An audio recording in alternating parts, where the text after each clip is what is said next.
Part 2. When she had left, I asked Holmes about the case. The young woman is quite interesting, but her little problem is not very difficult or unusual. Would you mind reading me the description of Hosmer Angel? I then read it to Holmes.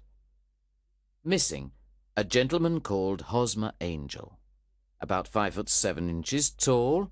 He's strongly built with black hair, black sideboards and moustache. He's a little bald in the centre. He wears dark glasses and he's got a speech defect. He has got a sallow complexion. He was wearing a black coat, black waistcoat, grey trousers and brown boots. Please contact Miss Sutherland, etc., etc. That is enough, said Holmes. Now, look at these letters, which Hosmer wrote to her. What do you see? They are typed, I said. Not only that, but the signature is typed too. The point about the signature is very suggestive. In fact, we can call it conclusive. Of what? My dear fellow, can't you see how important this fact is to the case? No, I can't, I replied. Unless Hosmer didn't sign his letters because he didn't want to be legally responsible for what he promised. No, that was not the point, said Holmes. But now I will write 2 letters which will solve this mystery. One of the letters is to Mr. Windybank's firm in the city, and the other one will be to Mr. Windybank himself, to ask him to come here to meet us tomorrow evening at 6 o'clock. A few minutes before 6 the next day, I returned to Baker Street. When I walked in, Holmes was doing chemistry experiments. Well, have you solved it? I said as I walked into the room. Yes, it was the bisulfate of baryta. No! Miss Sutherland's mystery, I cried. Oh, that. I thought you were asking me about the chemistry experiment. There was never any mystery in the matter. The only problem is that the scoundrel did not do anything illegal, so he can't be punished. Who was Hosmer Angel, and why did he abandon Miss Sutherland? But Holmes did not have time to answer me, because just then we heard someone knock at the door, and then someone walking towards Holmes's room. This is the girl's stepfather. He wrote to me to say that he was coming, said Holmes. The man who entered the room was a strongly built fellow without sideboards or moustache, with a sallow complexion, and he looked at us with a pair of penetrating grey eyes. He was wearing a black top hat. Good evening, Mr. James Windybank, said Holmes. I believe this is the typed letter that you wrote to me to say that you were coming here. Yes, sir. I am sorry that Miss Sutherland has troubled you about this little problem. Also, I don't like other people knowing about our family misfortune. Anyway, I don't think that you will ever find this Hosmer Angel. On the contrary, said Holmes quietly, I am almost certain that I will find him.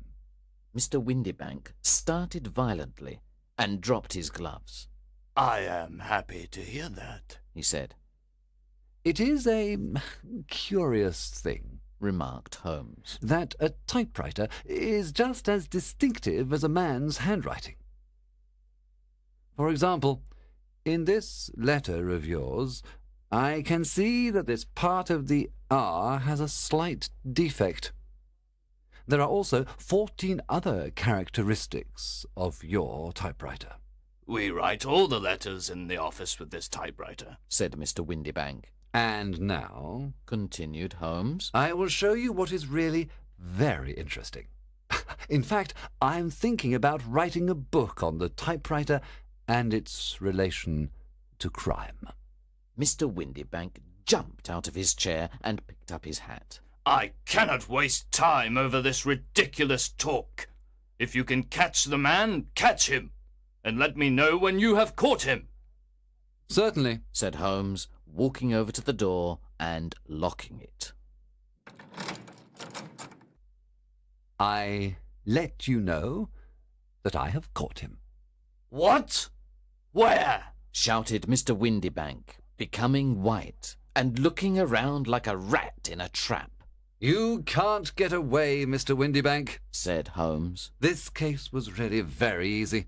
Now, sit down and we can talk about it." Mr. Windybank fell back into the chair. I did not do anything illegal, he stammered. "I am afraid that you are right. But, Mr. Windybank, it was a cruel, selfish, and heartless trick.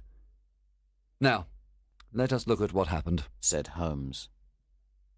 Then Holmes sat down and began to talk.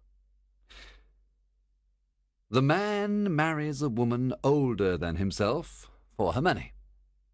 He can also use the money of the daughter as long as the daughter lives with him and the mother. The daughter has a lot of money, so it is important not to lose it. But the daughter is friendly and affectionate, so it is clear that she will soon find a husband. At first, this man tells the daughter that she cannot go out, but this will not solve the problem forever. Then one day the daughter says that she wants to go to a ball. What does the clever stepfather do then? With the help of the wife, he disguises himself. He wears dark glasses and puts on a fake moustache. Then he changes his voice and speaks very softly. He is even more certain that his plan will work, because the girl is short-sighted. Then, at the ball, this man keeps away other lovers by becoming the girl's lover himself." It was just a joke at first, groaned Mr. Windybank. We didn't think that the girl would fall in love. "Yes, that is probably true," continued Holmes. "but the girl really fell in love, and you decided to take the situation to the extreme. You began to see her often, and the mother said that she liked him very much.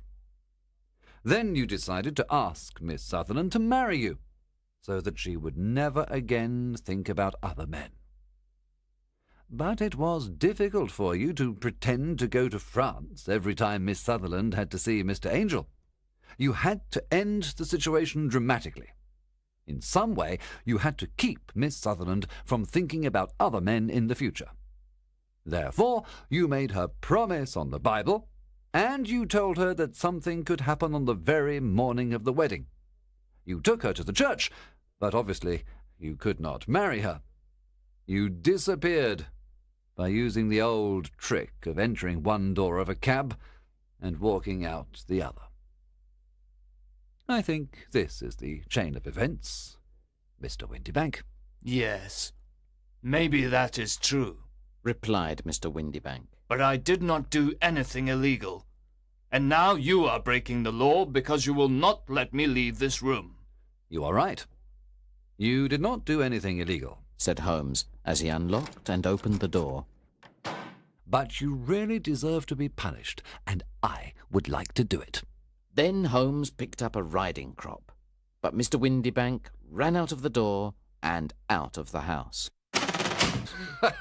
"Now he certainly is a cold-blooded scoundrel," said Holmes, laughing. That fellow will continue doing worse and worse crimes until he does something really bad and finishes on the gallows.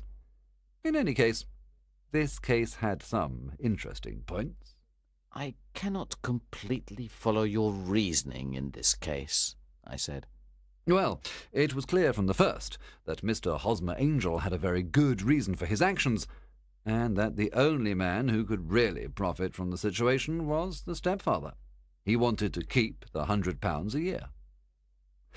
Then it was very suggestive that Mr. Windybank and Mr. Hosmer Angel were never together. And so were the dark glasses, the soft voice, and the moustache. They all suggested a disguise. The final point was the typed signature.